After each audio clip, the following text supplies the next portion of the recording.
Greetings, folks. My name is Terry Tipton, or some call me Brother T, some call me Pastor T, or some just call me T. Leah and I are the co-directors of Solomon's Porch, which is the building directly behind me. We've been here now since 2016.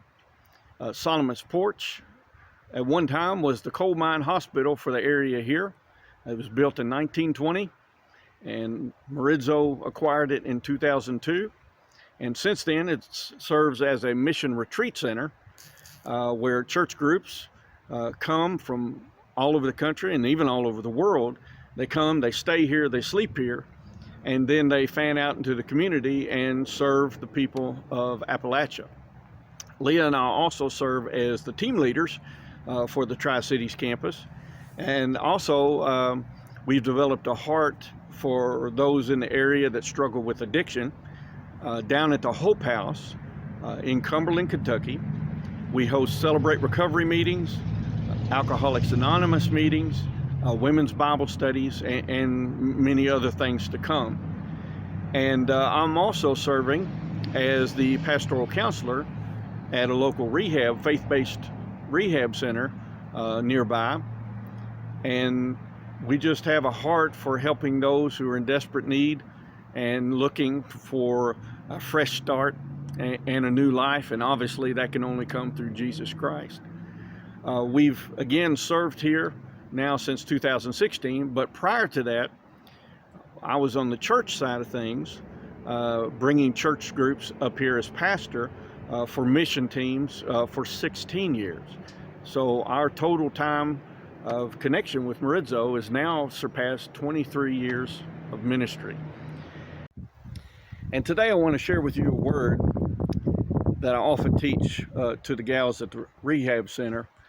And that word is on perspective, or as Eric Rutherford and I have kind of coined, big picture thinking. Sometimes when life throws us those curveballs or tragedy comes our way, we have this tendency sometimes to only see in that tunnel vision. We can only see what's happening in the moment, only what's going around us close by, and we don't see that bigger picture or God's picture, or having God's understanding of what His plan might be for our lives. So this word that I want to give to you today is about helping you to find that heavenly perspective, that higher perspective, or that bigger picture thinking, as Eric and I sometimes say. A couple scriptures I'm going to share with you.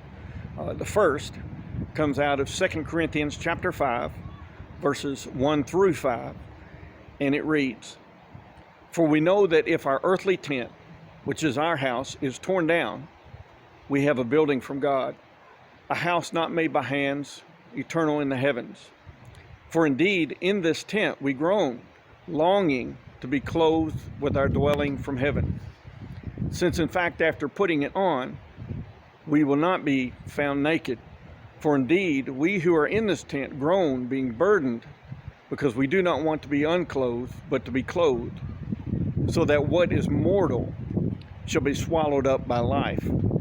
Now he who prepared us for this very purpose is God, who gave us the Spirit as a pledge." Now, that last part of that text that I read for you, obviously Paul had a perspective, a heavenly perspective. He was looking toward what comes next in the life with God in eternity in heaven versus what this life offers.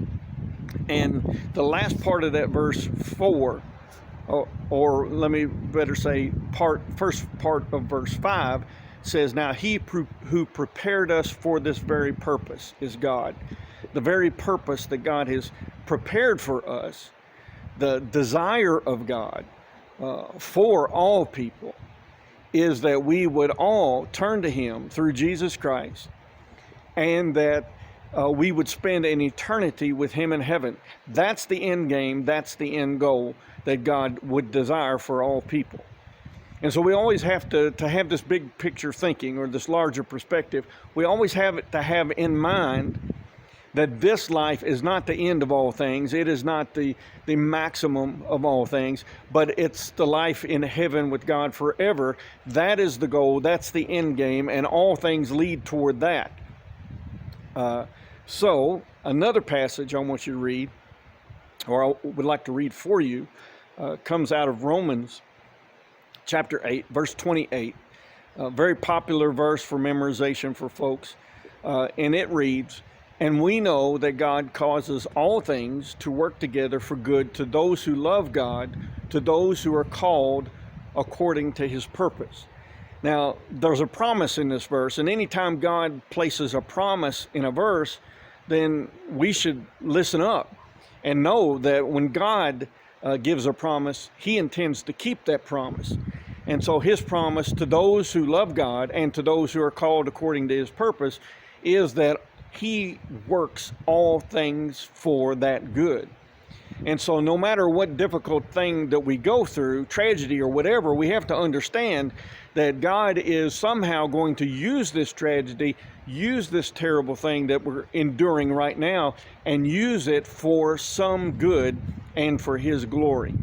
And sometimes we just have to, as I sometimes say, in the moment, try to quit looking with that tunnel vision and take a step back for just a second and try to look at the bigger picture, the godly picture.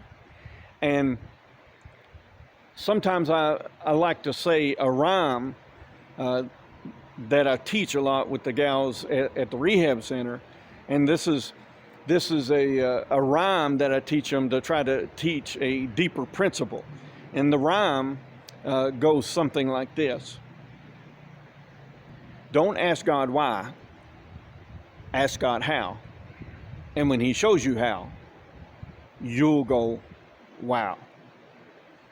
And the purpose behind that is, for one, if we ask God why, we question why God did you do this, why God didn't you do that, we blame God for whatever our circumstance is.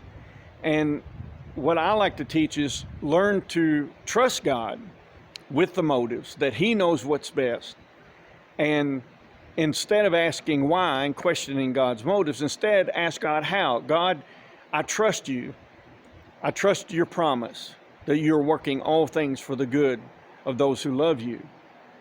Help me know how my situation works for that good.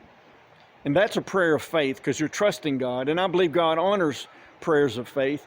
And when God shows you how, and you see the bigger picture that God has shown you, that's when we go, wow, look what God has done.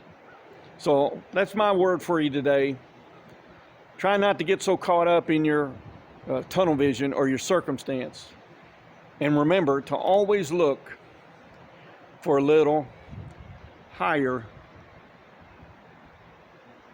perspective.